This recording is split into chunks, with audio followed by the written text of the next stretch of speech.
Beals here with no nonsense, cause you can't make sense if you don't make sense. A pod with freestyle discussion, poetry and social deconstruction. Hello, this is Byrne with Beals on October 14th, 2014. This is episode 3 of the No Nonsense podcast. I'm going to go ahead and open up a poem with you from the Roman times. Vistaprint, Vistaprint, you are my business card. Vistaprint, Vistaprint, oh how you make me shit so hard. I hope you enjoyed that. Now let's get the discussion going. Tom, what do you think it is about coin laundry that mixes so well with the underground scene of Technicolor Dreamcoats? Well, what happens, first and foremost, what I think is the biggest issue standing in our country here is the rise that we've seen in the coin laundry business industries. And I think what really gave that a rise in the first place, not only just because of the Technicolor Dreamcoat, but because of the business card itself, the invention of the business card, and then, the companies like Vistaprint pioneering, software development and physical hardware development that would advertise freely, socially, economically, and spiritually to the consumer about coin laundries. I tend to agree with that sentiment there, Beals, and mainly because what happens in the United States of America is that you get Dingman's Collision Center, you mix it with Mark Zuckerberg, and you get a potent Silicon Valley mashup that is really kind of unmessable in the 21st century. And what we tend to see here, Ken, is that people's grass is growing and it's never going to get cut.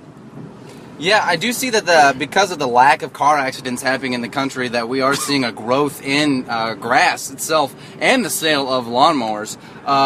With that, Mark Zuckerberg, his new island he had just purchased, he said, I wouldn't have been able to obtain any of this information if I didn't have a business card, and set first right to First Lady Michelle Obama and said, hey, I'm Mark Zuckerberg, this is my business card, can we start something new for this country?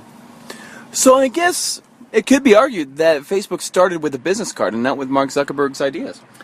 I would actually argue that the business card was invented before Mark Zuckerberg.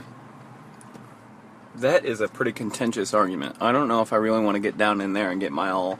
I'm just stating the facts here, Bill. I just want you to know that I'm not beating around the bush. I'm not trying to politicize it. I'm just stating raw facts. Well, if we're gonna get into facts. How big was Leonardo da Vinci's dick? Inside of a blender. Actually, the funny thing is, I did get a fax on that last night, and it didn't actually print all the information. It kind of stopped somewhere between, the paper got jammed, and I really couldn't give you the information at this moment in time. But check back with me in about 5 to 6 weeks, and I still may or may not continue on with my conversation with you. Oh, I understand that. So do you think Subway and Goodrich is a bigger problem in this country than sack-on-sack crime? Well, sack-on-sack crime is not as big a problem because they have business cards. Before you go and you perform a sack-on-sack crime, the opponent will give its member of the opposite journey his business card. And you'll say, hey, we're about to have a little sack-on-sack. So, I feel like it's a little less harmless because, anyone who's ever worked at Subway or Goodrich will let you know that they don't have business cards. I would argue that they don't need business cards because they are the most esteemed professionals in their field. And by field, I mean they know how to cut a prime cut, they know how to slit a slim slut, and they know how to get right down to what they know is the best business model of every single business college that's ever existed in Metro inside that universe.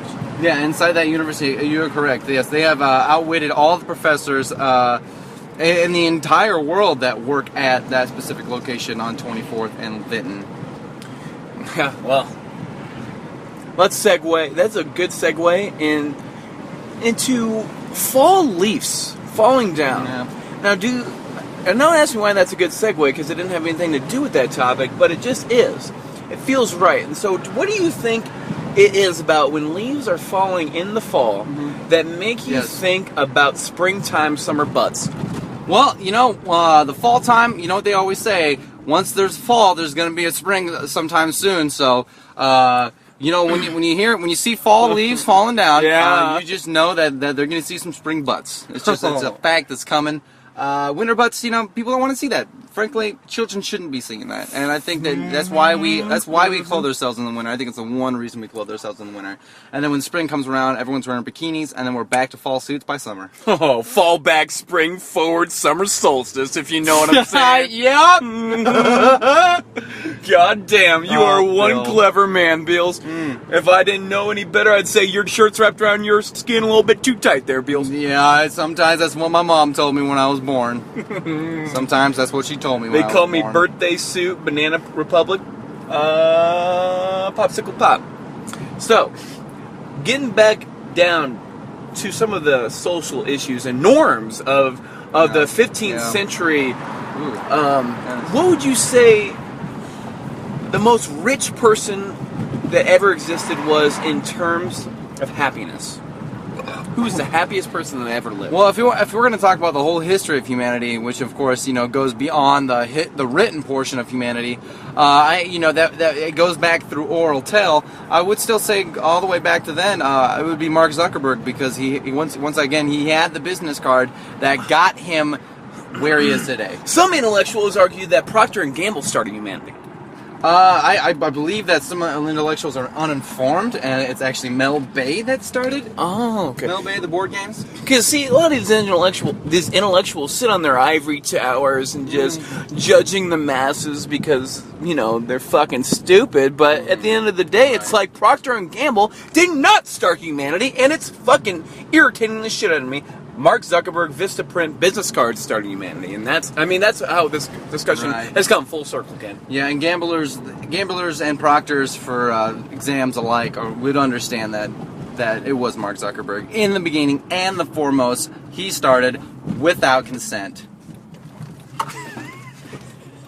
Did he use consent in the third degree, though? He was a third-degree black belt, and he did have consent to become a fourth-degree black belt, but he did deny that pleasure to himself because... But he had third-degree burns, too. Well, he did get the third-degree burns, but that was a whole other story, and I would rather not get into that right now because it does get rather political. Well, I must say this was a fruitful discussion. Absolutely. Now we're getting close to the end of the pod. Beals is going to leave you with one last poem for concluding thoughts. Oh my, what is this horrible taste? It feels like someone had just made waste. Oh my god, what am I going to do with all this lard? I gotta sell it. Geez, I need a business card.